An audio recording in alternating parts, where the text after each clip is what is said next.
que está dando aí? Está pegando aí no direto.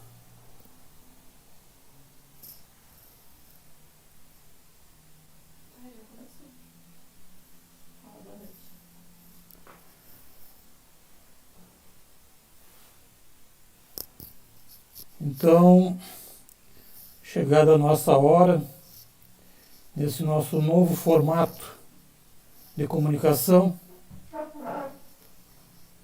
tendo em vista que a pandemia nos separou, a tecnologia agora vem então nos unir, felizmente. Nesse momento em que vamos iniciar nossos trabalhos, em nome da Sociedade Espírita Nazarenos, Cristo é o Caminho, eu saúdo a todos os que estão nos assistindo, aqueles também que irão nos assistir. Peço que se inscrevam, aqueles que não se inscreveram, convide os seus amigos, familiares, para que o nosso canal no YouTube ele possa ser melhor conhecido. Como nossa transmissão hoje e futuramente será então nesse sistema online, ao vivo, nós tentaremos fazer o mais próximo possível de como nós fazíamos os nossos trabalhos na Casa Espírita. Nosso trabalho ao vivo. Não é a mesma coisa, a gente aqui não tem a visão do telespectador, não sente a emoção do nosso ouvinte, mas sabemos que estão aí. E como nós trabalhamos nas Casas Espíritas, iniciamos os nossos trabalhos com uma oração, encerramos como uma oração, então não vai ser diferente. Nós vamos iniciar os trabalhos, começado o nosso horário, fazendo a oração a Bezerra de Menezes, pedindo que todos nós, então, nesse momento, entremos em sintonia com o mais alto, buscando a Deus, a Jesus e aos bons espíritos. E enquanto eu recito a oração, o façamos mentalmente assim. Nós te rogamos, Pai de infinita bondade e justiça, as graças de Jesus Cristo através de Bezerra de Menezes e suas legiões de companheiros. Que Ele nos assistam, Senhor, consolando os aflitos, curando aqueles que se tornarem merecedores, confortando aqueles que tiverem suas provas e expiações a passar, esclarecendo aos que desejarem conhecer a verdade e assistindo a todos quantos apelam ao teu infinito amor. Jesus, divino portador da graça e da verdade, estende as tuas mãos dadivosas em socorro daqueles que te reconhecem o despenseiro fiel e prudente. Faze o divino modelo, através de tuas legiões consoladoras, de teus santos espíritos, a fim de que a fé se eleve, a esperança aumente, a bondade se expanda e o amor triunfe sobre todas as coisas. Bezerra de Menezes, apóstolo do bem e da paz, amigo dos humildes e dos enfermos, movimenta as tuas falanges amigas em benefício daqueles que sofrem, sejam males físicos ou espirituais. Santos Espíritos, dignos obreiros do Senhor, derramai as graças e as curas sobre a humanidade sofredora, a fim de que as criaturas se tornem amigas da paz e do conhecimento, da harmonia e do perdão, semeando pelo mundo os divinos exemplos de Jesus Cristo. Que assim seja. Então, com essa oração, nós damos a abertura dos nossos trabalhos desta noite, como já disse, de forma inédita, aproveitando o que a tecnologia nos proporciona, e já que estamos fisicamente separados pela pandemia, pelo coronavírus. Mas quis Deus, na sua infinita sabedoria, que a gente não ficasse totalmente desligado. Então, a ciência nos trouxe essa nova tecnologia que nos possibilita esse contato direto, apesar de não estarmos fisicamente nos enxergando. O nosso trabalho de hoje, o nosso tema, é a exposição do Evangelho segundo o Espiritismo no seu primeiro capítulo. Eu quero deixar aqui, claro, aqueles que nós temos aqui, os nossos ouvintes, ou outros que irão depois nos assistir, que são católicos, né, que são de outras religiões, que ainda não conhecem a doutrina espírita. Então vamos deixar claro que a doutrina espírita é apenas uma religião a mais, que não difere muito das outras religiões, que não discrimina jamais qualquer outra religião, porque temos todos como irmãos e todas as religiões como escolas de luz que Deus colocou a fim de iluminar a caminhada humana. E a religião espírita não é diferente, porque ela nos traz essa luz, esse caminho, esse conhecimento e aponta o nosso futuro. Nos mostra quem é Deus, nos mostra e nos ensina e nos diz quem é Jesus e nos traz os exemplos de Jesus aos quais nós buscamos estudar e, sobretudo, colocar em prática. Como o primeiro capítulo do Evangelho segundo o Espiritismo, e aqui eu já deixo claro também aos nossos irmãos, que o Evangelho segundo o Espiritismo não é outro Evangelho. É o mesmo Evangelho do Cristo, é o mesmo Evangelho que cada um de vocês tem nas suas casas, porém, de uma forma peculiar. Aqui, neste Evangelho segundo o Espiritismo, o grande espírito Kardec, na época encarnado, buscou colocar nestas páginas apenas aqueles ensinamentos de Cristo no seu conteúdo mais moral. Naquilo que ele definiu como sendo que seriam ensinamentos aos quais as demais religiões não teriam nenhuma controvérsia, não haveria grandes debates, porque todas caminham no mesmo rumo. Os demais ensinamentos do Cristo estão nas outras obras de Kardec.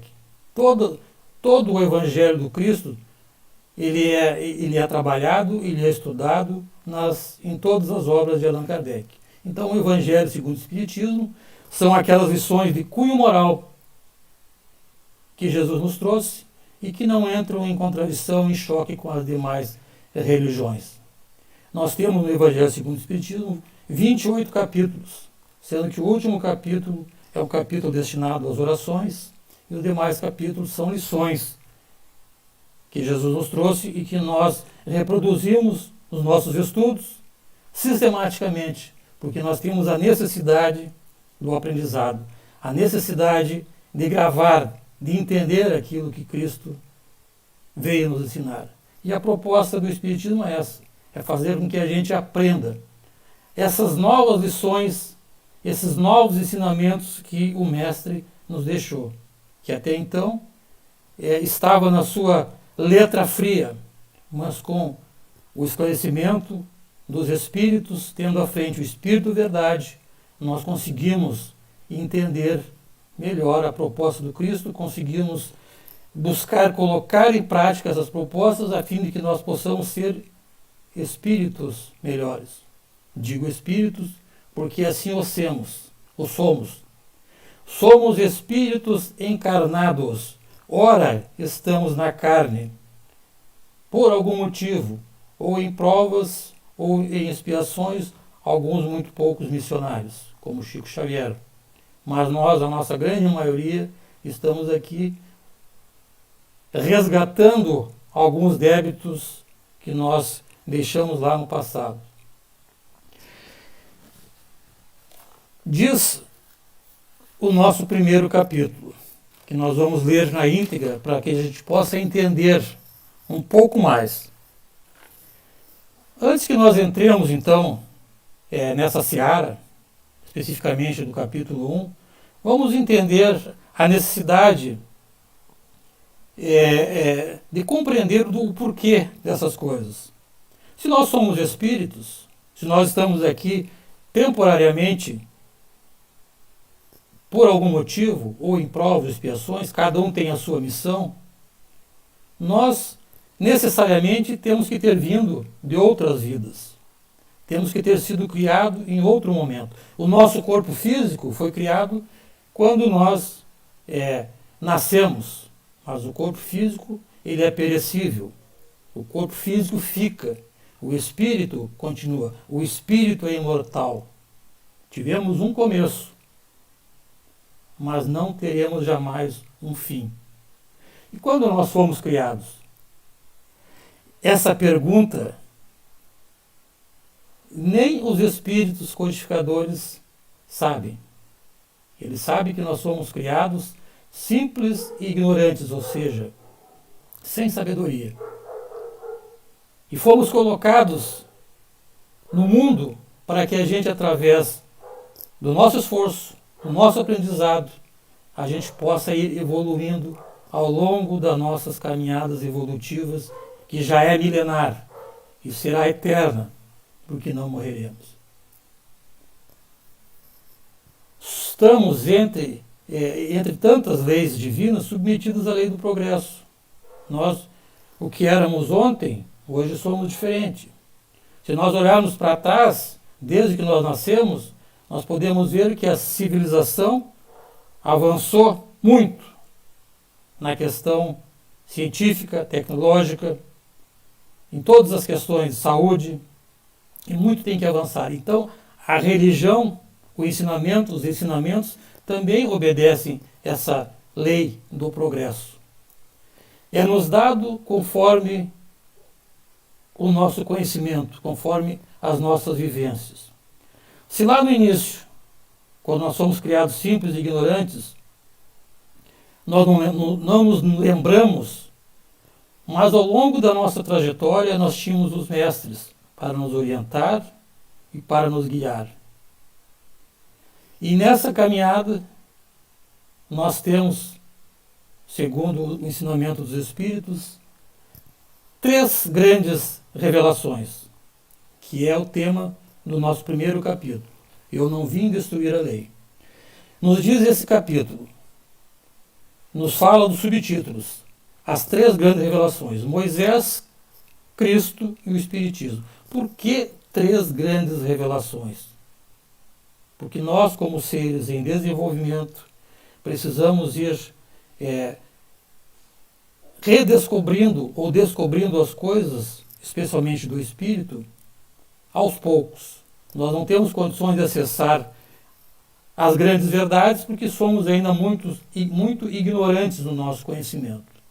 Para cada etapa da evolução humana, veio os avatares, vieram os mestres, vieram os profetas, trazendo a luz, trazendo o ensinamento adaptado e adaptável para aquele momento do nosso conhecimento, da nossa vivência, do nosso intelecto. Diz a história do Gênesis, lá da criação, que nós recebemos ao longo do caminho os nossos mestres. E esses mestres foram compilados, então, num livro chamado Bíblia. Temos o Antigo e o Novo Testamento. O Antigo Testamento vai nos falar nos 5 livros que foram juntados, porque são 5 livros que foram juntados, mas que formam o grande conhecimento, a grande lei que os hebreus tiveram e ainda têm como seu norte. Como naquele tempo, a nossa inteligência, a inteligência de então, o intelecto, era muito rudimentar, foi trazido o alimento espiritual necessário para o povo daquele tempo. E Moisés foi o grande portador desse alimento. Moisés foi aquele que todos nós sabemos que subiu ao monte para trazer as tábuas da lei. Mas as tábuas da lei, como nos fala aqui o Evangelho segundo o Espiritismo, através da pena de Kardec, as tábuas da lei são de origem divina. No entanto, ele compilou outras tantas leis para que aquela sociedade a qual ele governava, digamos assim, pudesse ser dirigida. Porque eram homens rudes, homens brutos, homens ignorantes, homens que viviam pela lei do talhão, do olho por olho, dente por dente. Homens que, escravizados, eles e seus ancestrais pelos egípcios, há mais de 200 anos, libertos por Moisés, haviam adaptado a cultura egípcia e os deuses egípcios no seu modo de vida. Sendo que a finalidade, segundo nos revelam os espíritos do povo hebreu, era trazer ao mundo, no seio daqueles povos primitivos, trazer ao mundo aquela ideia de um Deus único. E eles estavam perdendo a noção do Deus único. E quando Moisés os resgatou, ele criou então essas leis civis, penais e morais necessárias para domar e para dominar aqueles homens rebeldes, aqueles homens violentos, e colocar na cabeça deles aquele Deus, segundo Moisés, segundo os escritos bíblicos, um Deus punitivo, um Deus vingativo, um Deus parcial, o Deus apenas da religião hebraica. E reflexos desses ensinamentos nos chegaram até hoje, porque muitos de nós ainda temos aquele Deus violento, aquele Deus que pune, aquele Deus que castiga, aquele Deus que tem os seus preferidos e que condena uma grande maioria a penas eternas porque não conseguiram, numa única encarnação, entender o propósito da vida, entender o propósito da criação, compreender a Deus. Então, Moisés nos fala Kardec nos fala acerca de Moisés. No capítulo, nós não vamos ler os 10 mandamentos, faz parte do capítulo, porque todos nós já conhecemos os 10 mandamentos. Então, cada um fica a critério de cada um, para que depois, tendo alguma dúvida, possam buscar o seu evangelho. Sobre Moisés, Kardec nos fala assim: há duas partes distintas na lei mosaica: a lei de Deus, promulgada sobre o Monte Sinai, e a lei civil ou disciplinar. Então, a lei de Deus seria os 10 mandamentos. A lei civil ou disciplinar são as outras tantas leis que estão naqueles livros. Êxodo, está no livro do Levítico, está no livro do Deuteronômio, são leis para governar aquele povo. Estabelecida por Moisés, uma é invariável, os 10 mandamentos é invariável. Ele vige desde então até agora e vigiará ainda por muito tempo. A outra, ou seja, a lei civil, apropriada aos costumes e ao caráter do povo, se modifica com o tempo. Então aquelas leis se modificaram. Hoje nós temos leis civis, nós brasileiros, adaptadas, leis civis, leis penais, enfim, uma miríade de leis adaptada à nossa sociedade, ao nosso modo de vida. Todas as outras leis, com exceção dos 10 mandamentos, continua Kardec, são estabelecidas por Moisés, obrigado a manter pelo temor.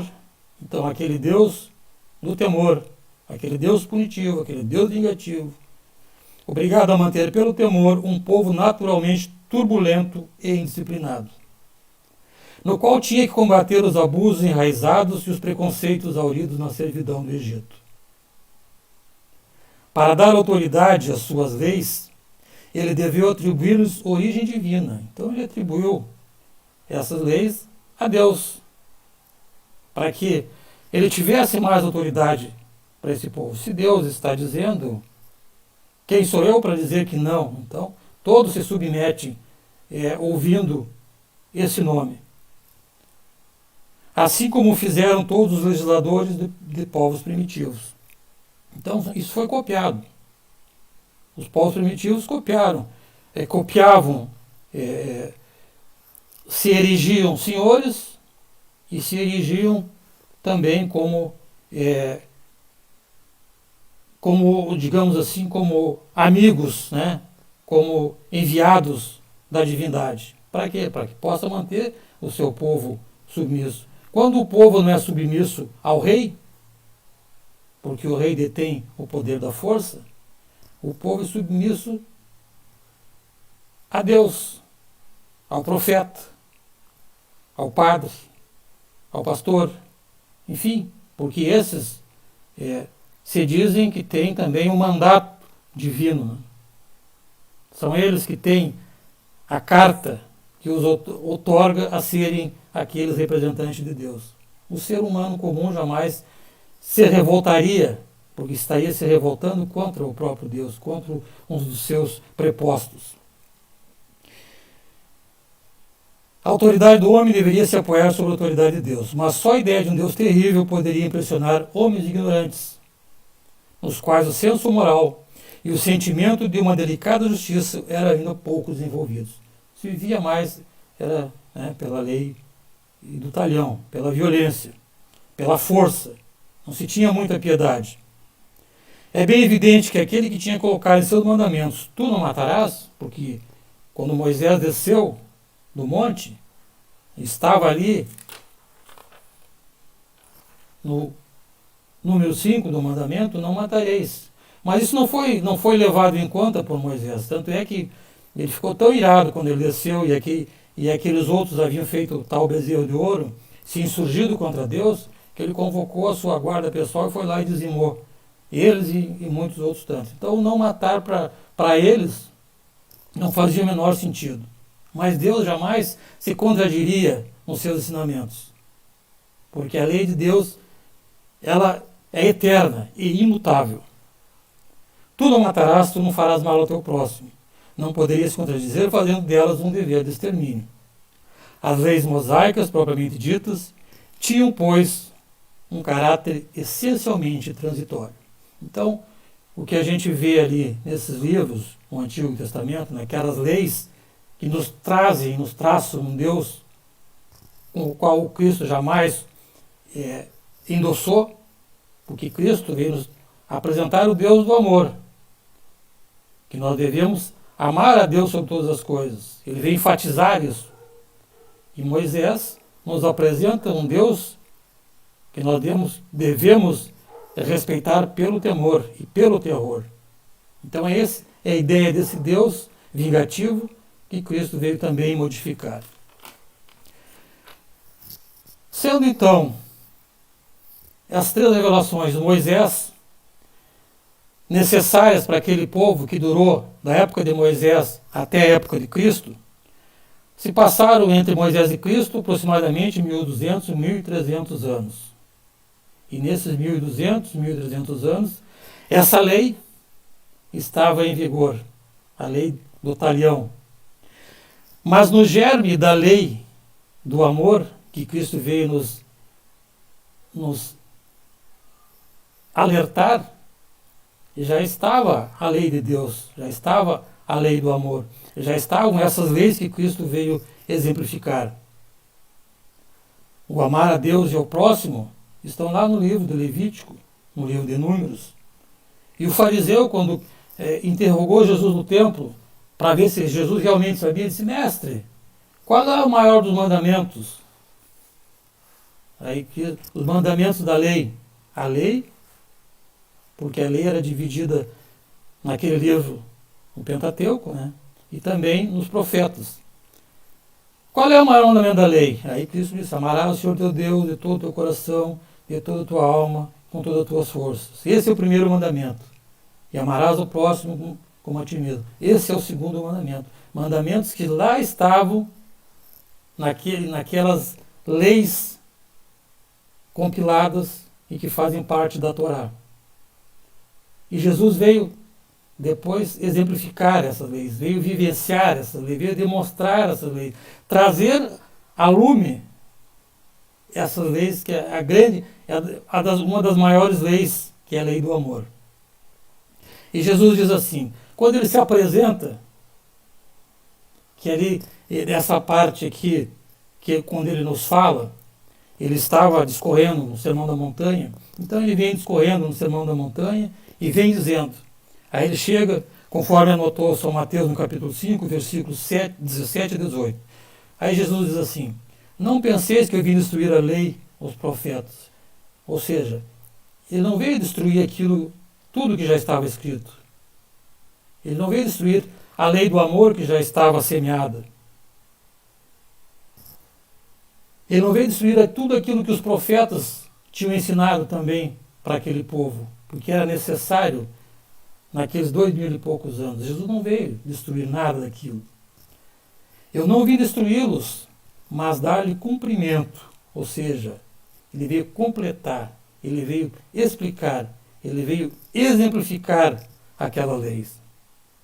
Porque eu vos digo em verdade que o céu e a terra não passarão antes que tudo que está na lei seja cumprido perfeitamente, até o único jota em um só ponto. Aqui cabe uma reflexão também. Porque eu vos digo em verdade que o céu e a terra não passarão. Mas como assim o céu e a terra não passarão? Porque a gente ouve muito falar do fim do mundo, né? Eu ouvi muito isso. O mundo terminaria no ano 2000, ainda não terminou no ano 2000. E aí depois foram inventando datas. E o mundo não terminou. E o mundo, provavelmente, segundo a ciência, vai demorar bilhões de anos até que se extinga a vida sobre a Terra. Por que o céu e a terra não passarão até que tudo seja cumprido? Porque a grande lei é a lei do amor. E Jesus a dividiu em lei de amor, justiça e caridade. Mas a grande lei é a lei do amor. E que todos nós precisamos cumprir essa lei na sua pureza, na sua inteireza.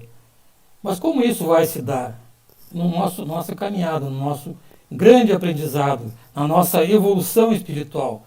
Se lá, na época de Moisés, os espíritos de então, e talvez alguns de nós sejamos partícipes desse tempo, viviam pela espada, viviam pela vingança, viviam pela força. A partir do Cristo, já temos um outro direcionamento para vivermos pela lei do amor.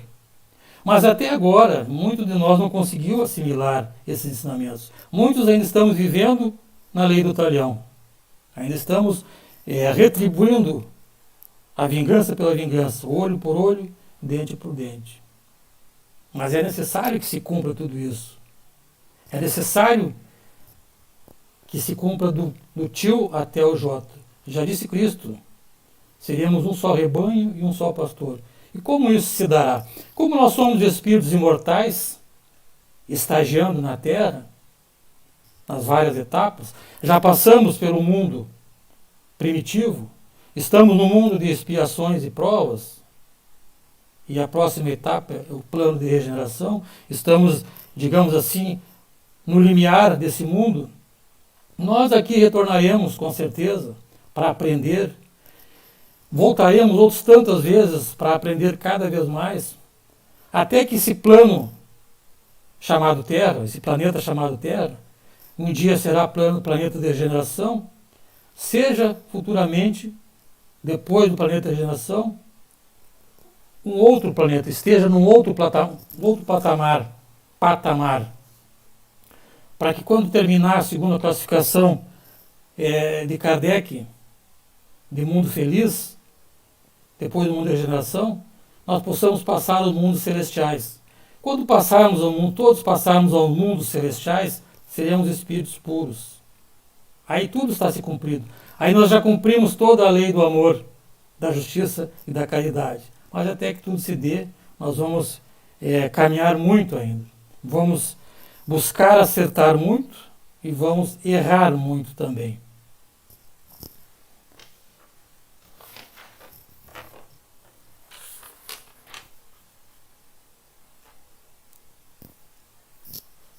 O nosso tempo, nós temos programado 30 minutos, que é o nosso tempo de palestra.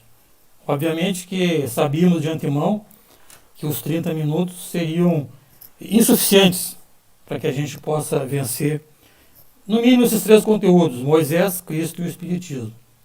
Hoje nós entramos no conhecimento de Moisés e suas leis. Hoje nós vimos que o homem daquele tempo era um homem diferente do de hoje. As leis daquele tempo eram diferentes das leis de hoje, porque o comportamento daqueles homens daquele tempo eram comportamentos diferentes do que nós somos hoje. Apesar de nós continuarmos com as nossas leis, né, mas hoje somos muito mais civilizados do que éramos até então. E hoje já buscamos essa compreensão, já buscamos os frutos da semeadura da lei do amor que Jesus veio regar. Até então a gente não queria nem saber. Como nós não vamos ter esse tempo hoje, eu já pedi antecipadamente permissão à nossa direção da nossa casa espírita, para que a gente possa continuar isso na próxima semana, na próxima terça, quando nós vamos buscar então entender qual é o papel do Espiritismo, o que é o Espiritismo, por que nós estudamos o Espiritismo, por que o Espiritismo é a terceira revelação, porque cada um pertencente a uma outra religião poderia dizer, não, mas a minha religião é a terceira revelação, é o Paráclito, como já diz o Evangelho, é o Consolador, é aquele que o Espírito de verdade prometeu. Todas não deixam de ser as revelações, mas nós temos motivos especiais para entender que o Espiritismo é a terceira revelação. Então, nosso próximo trabalho, nossa próxima palestra, nós vamos tentar entender qual é o papel do Espiritismo no mundo atual, nos dias atuais, o porquê, o que ele nos ensina, o que ele é, o que ele não é também podemos dizer, onde poderemos chegar. Então, vencido o nosso tempo, antes de nós fazermos a nossa oração final, eu vou agradecer a participação dos nossos visitantes. Eu vou deixar aberto para perguntas, né?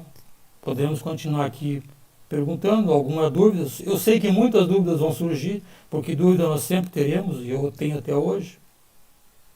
Mas aquelas perguntas, aquelas dúvidas que vocês, por acaso, quiserem repartir conosco, podemos tentar responder. Se não tivermos a resposta, buscaremos estudar, encontrar e, numa próxima oportunidade, trazer para vocês. Então fica aqui o meu agradecimento, em nome da Sociedade Espírita Nazarenos, Cristo é o Caminho, e o convite, então, para que terça-feira que vem, retornemos nesse mesmo horário para darmos continuidade a esse trabalho, a esse estudo, porque, na verdade, a gente que se diz expositor ou palestrante, a gente não ensina nada. A gente repete o conhecimento que aprendeu. Tenta transmitir para os outros aquilo que a gente já sabe, porque nós somos, e um dia fomos mais ignorantes nesse assunto relativo às leis de Deus e aos ensinamentos do Cristo, que o Espiritismo vem nos desvelar e nos revelar, nos tornando pessoas, buscando ser pessoas um pouco melhores. Vamos então, eu pedi para que quem quisesse trazer uma água, para que a gente peça para a espiritualidade fluidificar. Vamos fazer a nossa oração de agradecimento, elevando o nosso pensamento a Deus, a Jesus, aos bons espíritos, para que essa corrente de orações, de pensamentos e de bons propósitos se eleve sobre todos nós, sobre os nossos lares, sobre o universo, sobre os nossos familiares, nossos amigos, nossos vizinhos, sobre a humanidade toda. Que nesse momento tão difícil para a humanidade, em que somos obrigados à convivência distante, em que não podemos e não conseguimos nos aproximar por medo de um vírus que ninguém enxerga, somente aqueles que o estudam, para que nós não percamos a fé, para que nesse momento escuro da trajetória humana, Jesus, que é o nosso mestre, o nosso guia, a nossa luz, possa estar conosco, fazendo luz onde nós enxergamos escuridão, trazendo esperança quando nós nos recolhemos na nossa tristeza, trazendo paz quando ainda vivemos sob o signo da violência. Que Deus, nosso Pai, nos abençoe, que os bons espíritos estejam com cada um de nós e que neste momento aqueles que estão com seus copos d'água, com suas garrafas d'água, possam fluidificar essas águas, colocando para cada um o remédio necessário para esse momento, sua doença do corpo físico ou do corpo espiritual. Que Deus nos abençoe, Jesus nos guie e sejamos sempre amparados pelos nossos amigos espirituais. Pedimos permissão e encerramos então o trabalho de exposição do Evangelho desta noite. Que assim seja.